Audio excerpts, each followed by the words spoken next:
seul. Je dois savoir ce que Dieu veut de moi. Mon cœur me pousse depuis longtemps à me réconcilier avec mon frère, mais ma tête me dit d'être prudent car ce n'est pas sans risque. Je crains pour ma vie, la tienne, celle de nos enfants et des autres familles.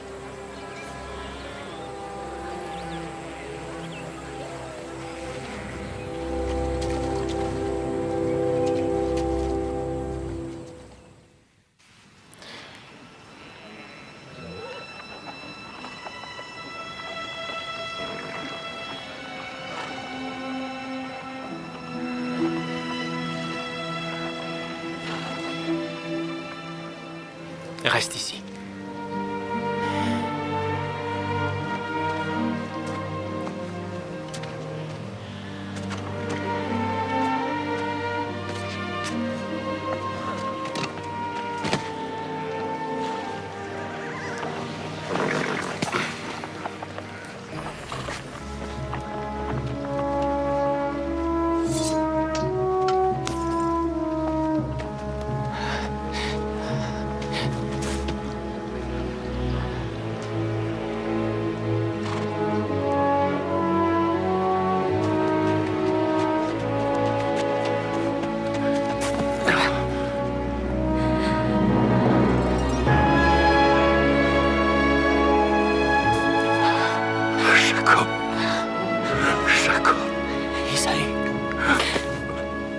Notre père est mort.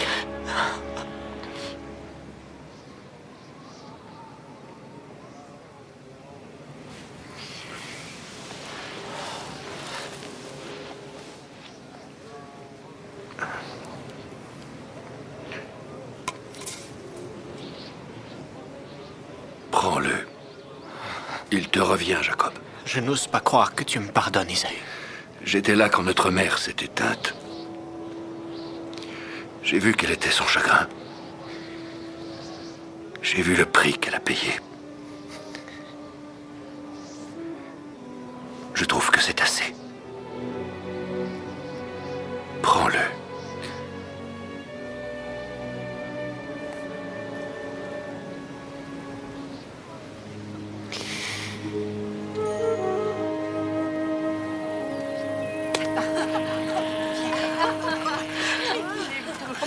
C'est un manteau magnifique, père.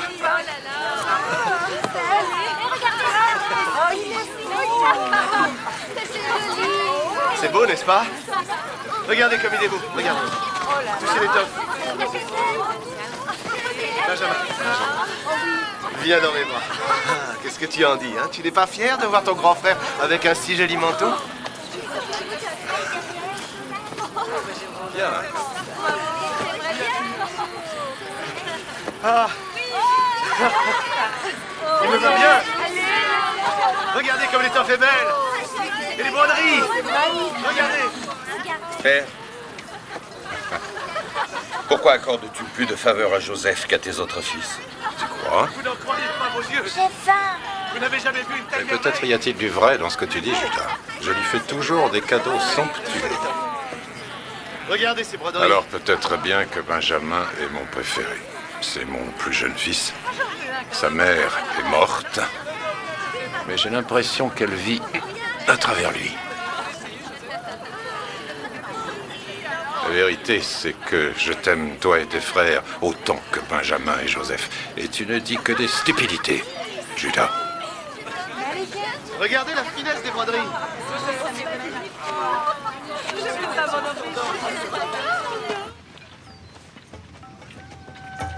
J'ai fait un nouveau rêve, père, cette nuit. Hein? Tu nous embêtes avec tes rêves.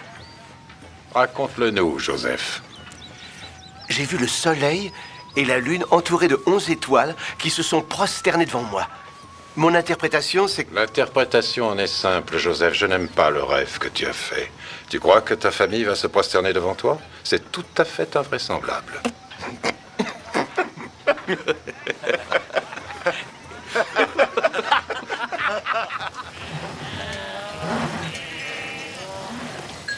Tu gaspilles tes forces pour rien, Ruben. Je te dis que le puits est à sec. On ne peut pas attendre sans rien faire. Il faut aller à la citerne de Sichem. Ne sois pas idiot, Siméon. Comment allons-nous faire boire le bétail? Comment allons-nous faire boire le bétail? C'est à une demi-journée de marche. Tu n'as pas plus de cervelle qu'un oiseau. Siméon! Calme-toi! Laisse-le! Arrête. Laisse le pauvre idiot se battre. Ça suffit, Judas.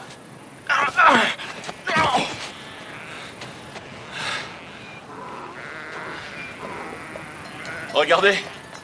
Notre bien-aimé frère.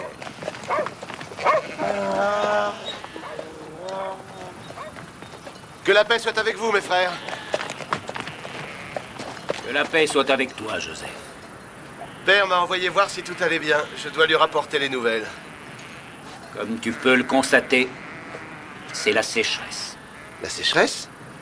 Quelle sécheresse? Il y a de l'eau à Sichem. Tu vois, pauvre ignorant, il te donne une leçon. Il n'y a pas de sécheresse. Et ça, alors? Il est à sec.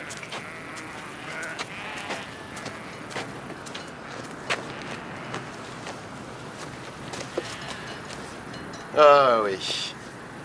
Regarde, de la moisissure. Le puits n'est pas à sec, il est obturé par le sable des tempêtes. Je suis stupéfait par votre ignorance. Descendez dans le puits, creusez le fond, vous trouverez de l'eau en abondance. Creuse à notre place.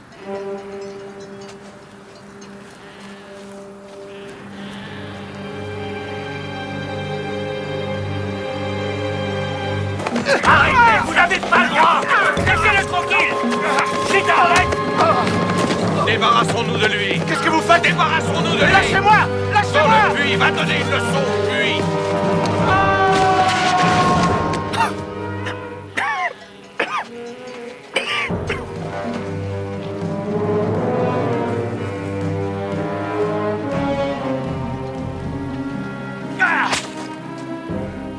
Les marchands d'esclaves.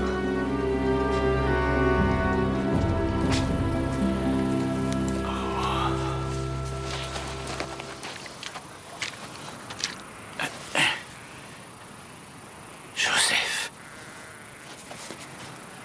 Joseph! Où est-il? Qu'avez-vous fait de lui? Toi! Tu as tué notre frère! Je ne l'ai pas tué. Je ne vois pas quel intérêt j'aurais eu à le tuer. On a vu un marchand d'esclaves qui passait par là. Il allait en Égypte. Non! Judas, enfin, que diras-tu? Que diras-tu à notre père? Une bête sauvage a attaqué notre pauvre frère et elle a emporté son corps pour le dévorer. Tout ce que nous avons trouvé, c'est ça. Non.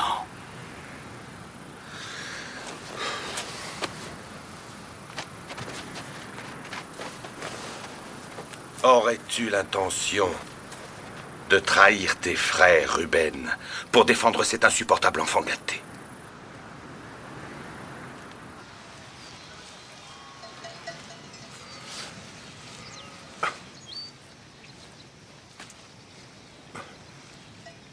Est-ce la vérité? Est-ce la vérité? C'est la vérité, père.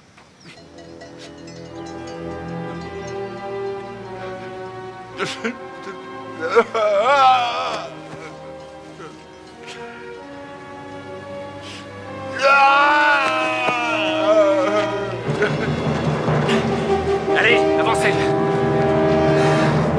Avancez, plus vite que ça. Avance. Mettez-les tous ensemble. L'Égypte.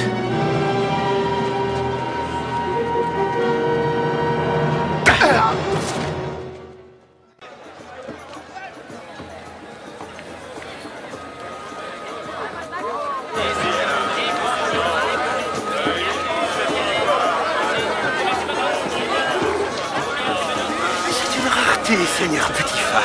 Une rareté. Il est hébreu. Il vient d'une tribu de bergers des collines du Nord. Il a l'intelligence vive. Il est vigoureux comme tous ceux de son peuple. Il fera, j'en suis sûr, un excellent esclave une fois que son immense orgueil aura pu être rabaissé. Une rareté, en effet. Il est bien connu que ce peuple de bergers des collines du Nord répugne à vendre les siens comme esclaves. Et la paix est instaurée dans le Nord. Cet homme n'est donc pas un prisonnier de guerre. Comment l'as-tu obtenu? Je l'ai acheté à ses propres frères. En as-tu la preuve? Je trouve cela très étrange. Je n'achète pas cet hébreu si j'ai un doute sur le titre de propriété. Voici l'acte de vente. Là, ce sont les marques de ses frères. Et comment puis-je en être sûr? C'est la vérité, Seigneur. Ce sont mes frères qui m'ont vendu. Ce sont leurs marques. Un esclave qui parle.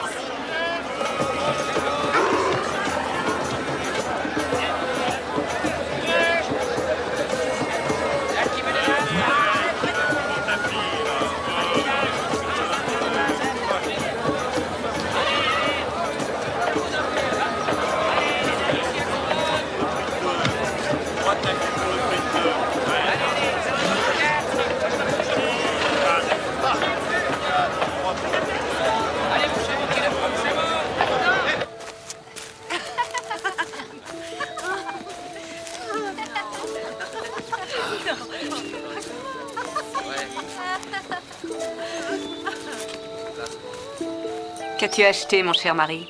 Quelque chose de très rare. Un hébreu. Il est plutôt joli garçon. J'espère que ce n'est pas une erreur. Par ici. Allez, plus vite. Fais attention, c'est lourd. Allez, emporte-moi ça. Attention, en dessous. Poussez-vous. Ne bouge pas, j'arrive.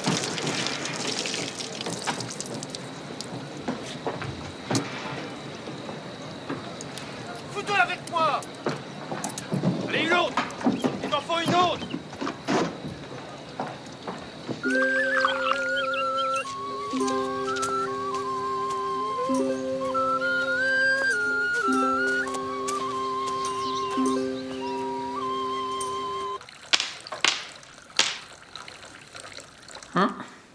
Honnête. Seul un pauvre idiot les aurait gardés. Pour toi, c'est une mise à l'épreuve. Donc, tu n'es pas idiot. Cela ne prouve pas que je sois honnête. L'honnêteté est écrite dans les yeux d'un homme. Ce vin est infect. Il a le goût du crottin de cheval. Maître, j'ai remarqué que le vin était entreposé à l'extérieur. En effet. Il est exposé à une forte chaleur. C'est peut-être pour cela qu'il est si mauvais. Je suis le capitaine des gardes du pharaon, le seigneur et maître de ce beau pays. Il exige énormément de moi, ce qui me laisse très peu de temps pour m'occuper de la bonne marche de ma maison, de la gestion des comptes de mon domaine. Quel travail faisais-tu avant que tes frères ne te vendent? J'étais berger comme tous les miens, je gardais les moutons et les chèvres de mon père. Mais ce que je préfère, c'est étudier. Étudier? C'est bien. C'est très bien. Va en cuisine, mes servantes te nourriront. Maître? Joseph, pourquoi tes propres frères t'ont-ils vendu? Ils étaient jaloux de moi. Non, je suis injuste envers eux. J'ai attisé leur colère, j'en suis en partie responsable. Va maintenant. Il semble que j'ai fait une affaire. Il sait lire, écrire, ainsi que calculer, et il est honnête. Une affaire? Si tu le crois. Je dois les vendre aujourd'hui, mais je n'en retirerai rien. Ils sont nombreux, mais ils n'ont pas de laine. Et leur viande n'est même pas bonne pour les chiens. En ce qui concerne les chèvres, leur peau est inutilisable. Et elles ne donnent pas de lait. Pourtant, les pâturages sont excellents, les meilleurs qui soient. C'est un problème de reproduction. Si mon maître achetait de beaux béliers, le troupeau s'améliorerait. Et les bénéfices augmenteraient.